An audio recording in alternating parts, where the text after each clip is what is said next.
That has nothing to do with my prophet. Please just stop it. It doesn't make any sense. That's not the message he sent. That's not what he meant. That's not why he came. So you can claim as much as you want to, but I assure you the man I follow was not the same. See, I know a man who forbade the cutting down of a plant, who even spoke against those who had burnt an ant. So why is it that I simply can't understand how we claim to follow the same man? I mean, I know a man who forbade us from harming the innocent, saying he who does so would not only be prohibited from paradise, but he would not even smell its scent. So please tell me how what you're doing has anything to do with the message that he sent.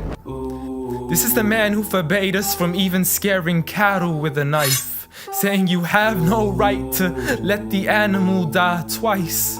And when he was asked for advice, he'd reply, don't get angry, don't get angry, don't get angry, repeating it thrice. See, I know a man who called to patience first, even to those who had treated him the worst. And when he was asked to invoke Allah's wrath, he said, I was not sent to curse, but rather as a mercy to the earth. Matter of fact, the entire universe, meaning everything that was made. See, this is a man whom the clouds would rush to shade, a man to whom the trees would sway and the birds would flock to seek his aid. For they knew he was a man of justice, a man who would never betray, a man who could be trusted even by those who had wanted him slain. See, Anas bin Malik served him for 10 years and not once had he heard him complain.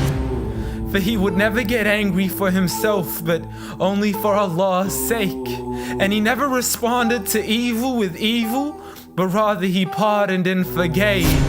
For had he been harsh-hearted, the people would have ran away.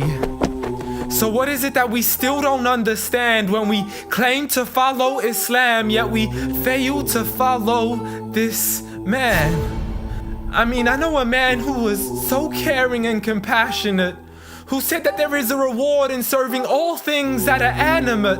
In other words, everything that breathes, whether it be the animals, the trees, and every single human being. I mean, if Allah called him Rahmatan lil Alameen, how dare you call him anything else that contravenes?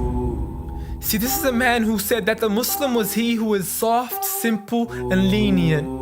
A man who taught us himself to be cautious from falling into extremism. See, he was never given two choices except he chose that which was easiest. Not for himself, but for his people and their convenience. See, I know a man who advocated for the freedom of the slaves. A man who taught us that the Muslim is the one from whom the people are safe. Not only from his hands, but even from the words that he says. See, this is a man who would never mock, mimic, nor ridicule, nor would he ever publicly rebuke an individual. This is the man I follow, so forgive me if this sounds unusual. But the man I know was so much more handsome, so beautiful. A man who taught kindness to the neighbors, who taught us to serve others without expecting back any favors, to spread peace to those we know and even to the strangers, to walk with humility and to simply ignore the haters. But nevertheless, I know a man who still taught us to stand up for the oppressed, from the men, women, and children who call out to us in distress. I know a man who taught us to fight for these people, but by no means does this mean we have the right to transgress. For those who oppress have nothing to do with his name.